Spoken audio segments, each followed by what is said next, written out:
बीजापुर के घने जंगलों में एक ऐसा रास्ता है जहां जाने की हिम्मत बहुत कम लोग करते हैं।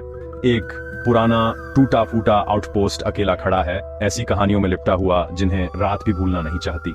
दिन में वो वीरान लगता है, लगभग शांत, लेकिन जब अंधेरा होता है तो पेड़ों से अजीब आवाजें आती, चीखें, ढोल की आवाज, और कभी कभी जब कोई नहीं होता तब भी कोई आपका नाम पुकारता है। चलिए मैं आपको वहां ले चलता हूं जहां से ये सब शुरू हुआ। सालों पहले बीजापुर का यह हिस्सा बस मैप पर एक और बिंदु था। हाँ, ये अपनी मुश्किलों के लिए जाना जाता है, लेकिन एक जमाने में जंगल के ठीक बीच में एक छोटी पुलिस आउटपोस्ट हुआ करती थी। जिंदगी धीमी थी, आने वाले कम थे, और फिर भी हमेशा एक गार्ड तैनात रहता था जो निगरानी करता था। जैसे जैसे गांव खाली होते गए, आउटपोस्ट भी छोड़ दिया गया।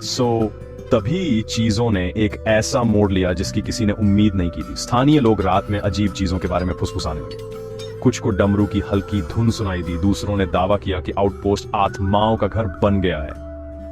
एक कहानी है कि दो युवा लड़के एक रात देर से उस इलाके से गुजर रहे थे। अचानक एक आवाज ने उन्हें पुकारा, उनके नाम से। उन्होंने पीछे मुड़कर देखा और झाड़ियों से लाल आंखें चमकती हुई देखी। उनकी बाइक स्टार्ट नहीं हुई। फिर बस एक सेकंड के लिए आउटपोस्ट की टूटी हुई खिड़की में एक परछाई चमकी और गायब हो गई। एक उत्सुक पत्रकार को जवाब चाहिए थे। उसने आउटपोस्ट पर एक हिडन कैमरा लगाया, सच्चाई पकड़ने की उम्मीद में। कैमरा पूरी रात चलता रहा। जब उसने अगली सुबह फुटेज देखा तो आवाजें डरावनी थी। कुछ लकड़ी घसीटने की आवाज, लेंस के ठीक पास भारी सांसें। सबसे डरावनी बात, कैमरा जलकर राख हो गया था, लेकिन एसडी कार्ड साबुत बचा था। स्थानीय लोगों के लिए कहानी और गहरी है। बहुत से लोग मानते हैं कि जमीन की रक्षा जंगल देवता करते हैं, जंगल के आत्मा संरक्षक। जो कोई भी बिना अनुमति के अंदर आता है उसे चेतावनी दी जाती है। लोग एक बूढ़े बाबा के बारे में बात करते हैं जो सड़क पर दिखाई देते हैं, यात्रियों को चेतावनी देते हैं। फिर जब आप करीब आते हैं तो गायब हो जाते हैं। तो आपको क्या लगता है, क्या यह सिर्फ लोक कथा और डर है, या बीजापुर के छोड़े हुए आउटपोस्ट की सच में कोई निगरानी कर रहा है? क्या जंगल की आत्माएं अपनी जमीन की रक्षा कर रही हैं, या यह सिर्फ एक और भूतिया कहानी है?